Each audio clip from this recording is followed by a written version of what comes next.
Before I started playing SL, I didn't play any games at all, which is quite ironic for a video game developer. But one day I saw some person on YouTube tryharding this strange game called SCP Secret Laboratory. It had so much depth, so many mechanics and so much polished spirit. And I can play it for free? Without microtransactions?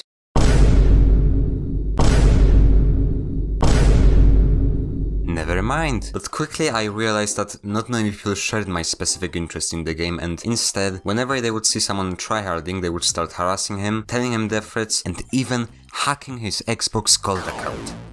Despicable. Most servers would also have a dedicated section in the rules that said, "Please don't use exploits and go in places that others cannot access easily because I'm stupid and I don't know how to play this game, blah blah blah blah." I'm not joking, this is literally what it said word for word. Currently, the gaming industry is composed of these kinds of people. These days you can see many new games implement aim assist for gamepad players, even though it's a PC game, or gun accuracy, which makes some of your bullets miss, just to make sure that everyone is at an equal playing field. And this brings us back to Secret Laboratory. You see, a long time ago SL had more mechanics than it currently has. I mean, yes, we have the new useful SCPs and the useless SCPs, but have you heard about 106 window jump, cancelling fall damage, grenading elevators, teleporting grenades with elevators, hiding in this room, destroying the HID at the start of the round, juking 096 near gates, sacrificing yourself to get SCP-173 killed by anti-cheat, and so many more. And guess what? They gone!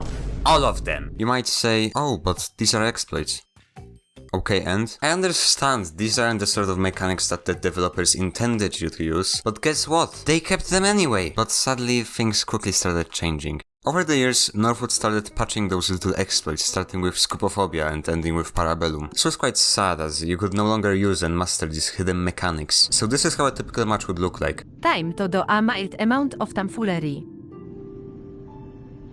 Bro, let's pray for a shy guy.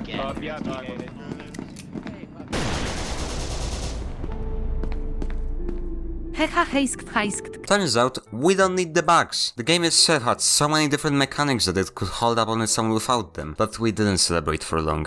More precisely, we celebrated for exactly 382 days. Parabellum fabalunarelum. Parabellum was such an amazing update. It introduced the new 173, which the community had very mixed opinions on, and a graphics uplift, which made the game unbearably dark, but it had better performance. Oh, Dagma Nut. Holy garbage, this pathetic joke of a frame rate. What is this pathetic piece of garbage? This is not gameplay anymore, this is a slideshow. Okay, I give up. Parabellum changed a lot of things on the front end and back end, but it also pushed the game into this new direction that Northwood is taking, because what Northwood currently wants is control. When the game came out, Hubert allowed server owners to change every single small detail in the configuration. Later, people started making plugins which could modify the balance even more, but by giving this flexibility, he couldn't make sure that the game was fair on every server, but he didn't really care. For such a complex game, there isn't an objective way to balance things. Many people can feel differently about different aspects of the game, which was noticeable back then with people hating 106, while others hating on the There was no point in saying anything was unbalanced because your opinion could change in a matter of weeks. So how can Northwood achieve this level of control? Well, they kinda just took away the complexity of many mechanics. Here are some examples. You can no longer grenade elevators since they decreased the damage. Also, the grenade kinda sucks now. You can no longer do a mild amount of tomfoolery and shoot 939 with a silencer while crouching. You can no longer create useful and powerful items from nothing in 914, and yes, you can create the micro from a COM 15, but it's really inconsistent compared to flashbangs on Very Fine. Throwing to ghost lights no longer can open doors without the keycard. I know, this works. SCP-018 used to be very consistent, which was great for opening doors that you didn't have access to, but its path got more random and now it bounces for so long there isn't really a point in targeting a single door. SCP-330 has been turned from a booth of wacky superpowers into a medicament dispenser that can cut off your hands. Like, when the fanbase told you to keep it, they definitely didn't want this. Okay, I could find even more examples of this, but I think I've made myself clear. Currently the game is really mainstream and casual friendly, which I think is supposed to bring new players? But like, most people don't play this game because the main concept is too confusing and because you die a lot. Because of that, I found myself playing SL less often. I think it's still a fun game and I'm not gonna become a Minecraft channel anytime soon, but outside of videos and streams I never really touch it. There isn't really a good end for this, I still feel like SL is kinda lacking in depth and I can't really do much about it. With that said, this video isn't over yet as I would like to take some time discussing other things I don't like about SL. Let's talk about the elephant in the room. Performance. I can already hear some people commenting, Oh, but Northwood can't fix the performance in a single update as it will take some time to change and fix different aspects of the game in order to increase the frame rate. listen, I hear you, but you forgot one small little detail. I don't care! As a consumer, I don't care who is making the product and how. If it sucks, it just sucks. And SL sucks in performance. I have quite a decent computer. I can edit these little videos in Doritos Movie Maker without any issues. I can run many different modern and old, Unity and non-Unity games at a steady frame rate while streaming. But SL is currently the only game that doesn't want to run smoothly on my computer. I think it's the worst with weapons. Sniper scopes now use 2 cameras instead of 1, which, as you can tell, makes the frame rate, let's just say, less than stellar. And bullet holes exist, and whenever they get created they cause a lot of lag. So turns out, you can actually disable bullet holes in the settings, but the game is still laggy when you're shooting your guns, so I just don't know by this point. But I still think there should be a separate toggle for bullet holes, because turns out that if you disable decals, you get a competitive disadvantage because you cannot see 106's portals. This got me killed multiple times. There should also be a separate toggle for blood, because, well, blood phobia is real, and you can't just fix it by saying man up to somebody. You know, just saying, would be nice if you could actually allow us to modify the game, so we could actually fix those things and stuff, but you know, I digress. I think you just, like, don't like us with making the game better, because, like, you know, anti-cheats, they won't stop hackers, but they will just stop normal users from modding the game. Yeah. If you don't know, I stopped using guns because there isn't even a point in trying. But when I use them, I always notice the same thing. The crosshair and accuracy is whack. If you stand and zoom, you have pinpoint accuracy. If you start running, toy gun. This game has turned into a tactical shooter, which is fine, but this is ridiculous. I'm afraid to fart while using these things because I'm scared that the wind could destabilize my grip. The crosshair also doesn't make much sense as well. There is some software already available that adds virtual crosshairs, and people will figure out how to mark the center of their screen outside of the computer, no matter if you like it or not. My monitor even comes with something like that built in. What is the point of making it more horrible for people for no reason? And I understand a slide offset, but not completely going out of the screen, for crying out loud. If you are new to this channel, I live in Poland, and no, nobody cares that you also live in this country, shut up. So of course, the server list puts the Polish servers on the top, which, well, makes sense. But often I don't want to play on Polish servers for many different reasons. Should be easy. I can use the search bar and search for US and... oh.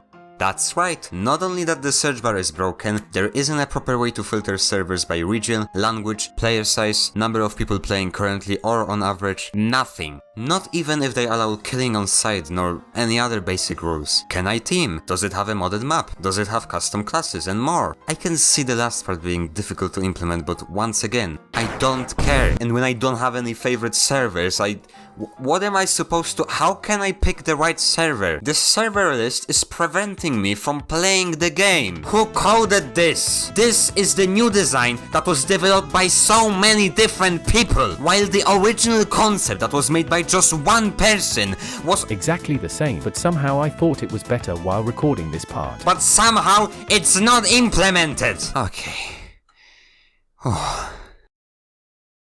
And I guess finally I can talk about those little things which are too small for their own segment, but I think they still should be talked about. When I press play, I have to select if I want to play or reset my settings, because how could the game know what I wanted to do? Currently, the audio menu lets you change voice chat and sound effects volume. There isn't an option for CASI, ambient, spectator voice chat, SCP voice chat, guns. I would really appreciate that one in particular, you know? Why can't I change my settings while in game? The actual place where you can test out how the graphics look and what the performance is, and you won't let me change anything. Also, in the normal settings menu you can select many full screen modes, while in game you only have a toggle which nobody knows what it does. Another thing, why isn't there an option for model detail? I know, I cried about the settings a lot, but they are important, especially when your game's performance is a joke.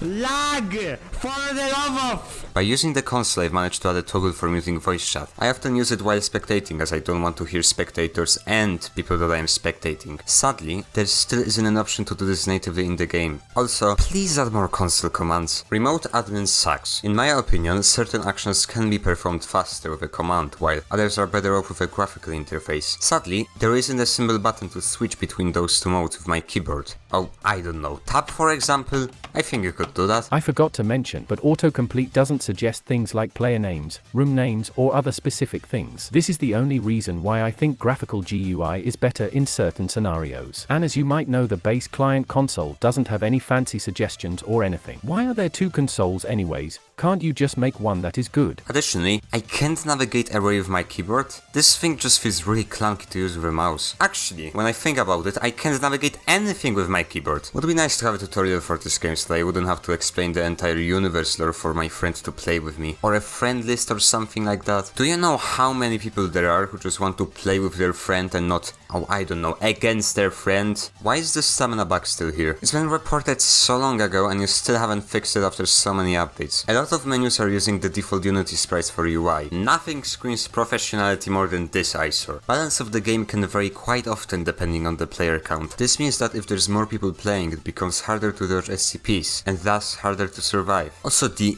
matchmaker doesn't really see the difference between such combos as 173 plus 096 and 2939s. The SCP chats can be really annoying, especially when there's a bunch of zombies who just scream about how they died or start using their industrial sized fan. Would be nice to be able to mute them or silence them, or just remove their human rights. Am I really asking for too much? SCP-079, an SCP which can take away your way of escaping a situation. Whenever I get locked inside the room, I don't think to myself, oh, I should have gone there, or I should have been more careful. No, I just say, well, this sucks. And as of recording this video, Northwood showcased their new soft reworked version of 79, but it still doesn't take away from the fact that you can be locked in a room with an SCP for multiple seconds. I am an experienced player. I know exactly what my objective is and who I am just by seeing the color. So it would be nice to disable or make the intro text smaller or faster so it wouldn't take up my entire screen while I need to look around and see what's around me. The loading screen never reaches 100%. This is because of how Unity handles scene loading, so normally you should divide this value by 0.9. This is not the case here. And finally, just don't use the muzzle booster.